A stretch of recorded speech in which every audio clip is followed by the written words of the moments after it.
Hey guys, welcome back. So we got a 2015 Nissan Versa. We're gonna do an amp install.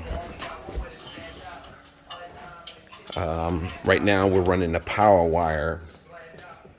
Actually, let me get this away. So what I did was, old handy dandy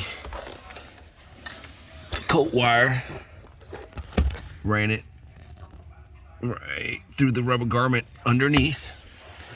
I used the screwdriver just to pry against it, and then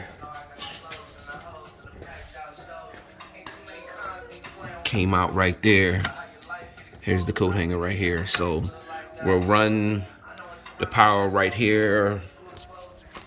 All right, so I taped the power wire to the coat hanger, and then I put some Dish Dawn soap on the electrical tape and a little bit on, if you can see up in there, the rubber boot, so we can slide it through.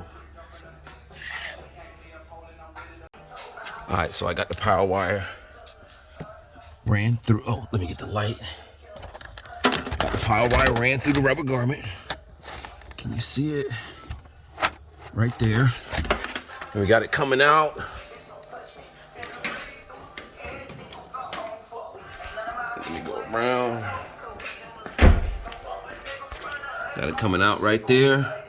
We'll connect it right there and keep it moving. Stay tuned, man.